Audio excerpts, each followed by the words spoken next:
এই যে মামলা কেস 4 বছর আগে ইসিআইআর রেজিস্টার হয়েছে, সিবিআই এনকোয়ারি শুরু করেছে জুন মাসে 2022 সালে। তৎকালীন শিক্ষামন্ত্রী পার্থ চট্টোপাধ্যায় গ্রেপ্তার হয়েছিলেন জুলাই মাসে। যারা যারা গ্রেপ্তার হয়েছিলেন কেউ আজ পর্যন্ত এখন আর কাস্টডিতে নেই, সব বেল পেয়ে গেছে। কোনো সুরাহা হয়নি। যাদের চাকরি পাওয়ার কথা ছিল, আমরা সকলে চেয়েছিলাম প্রক্রিয়া যত তাড়াতাড়ি সম্ভব হয়ে উপযুক্ত ব্যবস্থা নিয়ে মেধাযুক্তদের তালিকায় কোনোভাবে নাম তুলে যথাযোগ্যভাবে এই চাকরির প্রক্রিয়াটা একদম ট্রান্সপারেন্ট ভাবে করা হোক। আমি অভিষেক বন্দ্যোপাধ্যায় এই মুহূর্তে বেরিয়েছেন।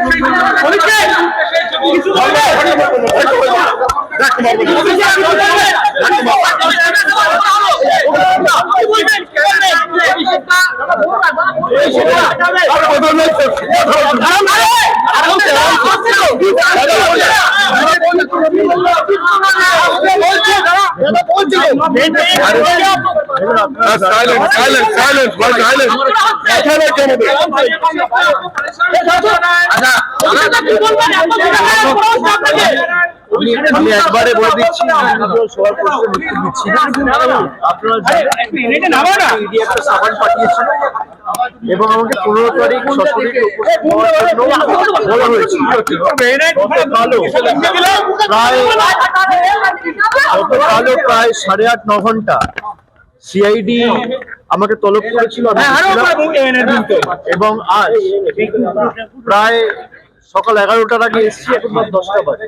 11 ঘন্টা তারা আমাকে জিজ্ঞাসাবাদ করেছেন এবং বিগত দিনে অতীতেও আমাকে যখন জিজ্ঞাসাবাদ করা হয়েছিল, কেসে আমাকে শেষ ডাকা হয়েছিল 2023 সালের নভেম্বরে। আমি তখনও এসেছিলাম, তার আগে সেপ্টেম্বরে ডাকা হয়েছিল, আমি তখনও এসেছিলাম। আমাকে দিল্লিতে 2বার ডাকা হয়েছে, আমি গেছি। আমি সিবিআই এর অফিসে গেছি। সব মিলিয়ে প্রায় আমি 10-12 বার কেন্দ্রীয় তদন্তকারী সংস্থাদের সামনে উপস্থিত হয়েছি। আমার সামর্থ্য অনুযায়ী যতটুকু সাহায্য সহযোগিতা করা, যেগুলো তাদের জ্ঞাতার্থে আনার প্রয়োজন, যে প্রশ্নগুলো আমাকে করেছে আমি তা সদুত্তর দিয়েছি এবং তারা তাদের কাজ করছেন। রাজনৈতিক প্রেসার আছে না আছে আমি সেটা যাব না, তার কারণ বিজেপি নিয়ে যত কম বলা যায় তত ভালো। একদিকে দল ভাঙানির খেলা, আর একদিকে বিরোধী শক্তি যারা লড়াই করছে মাথা নত না করে তাদেরকে কি করে দমানো যায়, তাদের ধমকানো যায়, চমকানো যায়, তাদের ভেঙে গুড়িয়ে দেওয়া যায়, কার্যত বিরোধী শূন্য করে দেওয়া যায় পশ্চিমবঙ্গকে, সেই চেষ্টাই গত 1 মাস ধরে করা হয়েছে। প্রথম দিকে এসআইআর এর নাম করে উপযুক্ত ভোটারদের ভোটার তালিকা থেকে নাম বাদ দেওয়া, পরবর্তীকালে জোর জবরদস্তি কাউন্টিং ভেন্যু থেকে বল প্রয়োগ করে অন্যান্য দলের রাজনৈতিক কাউন্টিং এজেন্টদের বার করে দেওয়া, তারপরে পোস্টপোল ভায়োলেন্সের নামে কি তাণ্ডব লীলা চলেছে আমরা সব জায়গায় দেখেছি। বিরোধীরা যাতে বিরোধী দলের স্বীকৃতি না পায় সেই নিয়ে ষড়যন্ত্র, কনস্পিরেসি, দল ভাঙানো, এমপি ভাঙানো, এমএলএ ভাঙানো, এইসব করে কোনো লাভ নেই। তারা ভেবেছিল যারা এজেন্সির ভয়ে এদিক ওদিক চলে যাচ্ছে মমতা বন্দ্যোপাধ্যায়ের সাথে বা মানুষের স্বার্থকে সামনে রেখে যারা লড়াই করছে, আমরা হয়তো চলে যাব, দমে যাব, মাথা নত করব, আত্মসমর্পণ করব, বিকিয়ে যাব। আমাদের গলা কেটে দিলেও আমরা আত্মসমর্পণ করার লোক না, আমরা লড়াই করার লোক। আমাকে যতবার ডেকেছে আমি বিগত দিনেও এসেছি, আমি আগামী দিনেও আসব।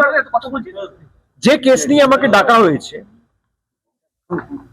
এই যে মামলা কেস 4 বছর আগে ইসিআইআর রেজিস্টার হয়েছে, সিবিআই এনকোয়ারি শুরু করেছে জুন মাসে 2022 সালে।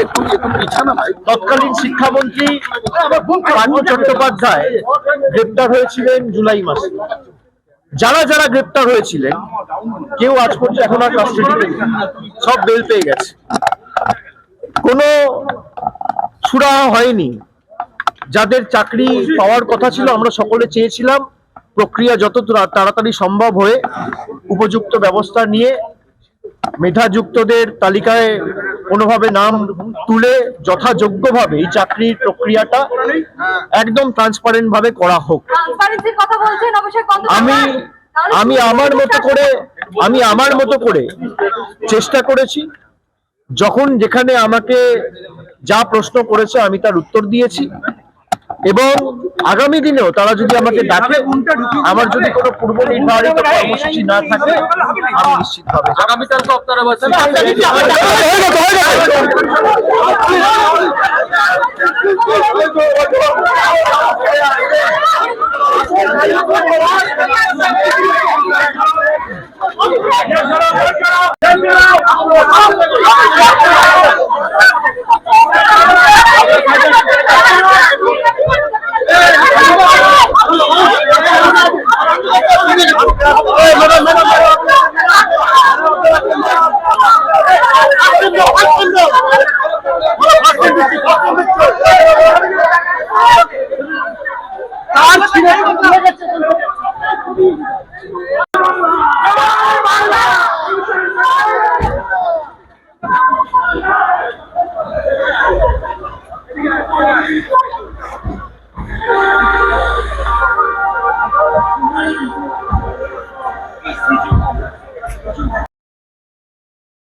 দেখো অভিষেক বন্দ্যোপাধ্যায় এই মুহূর্তে বেরিয়ে এসেছেন সেই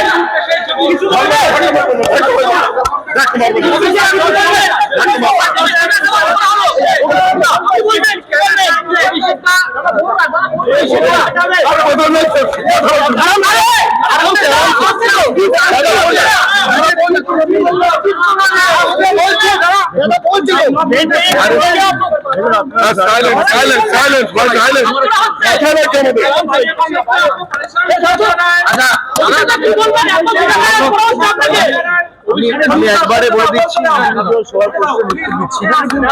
আপনারা জানেন ইডি একটা সাবান পাঠিয়েছিল এবং আমাকে 15 তারিখ সশরীরে উপস্থিত হওয়ার জন্য বলা হয়েছিল।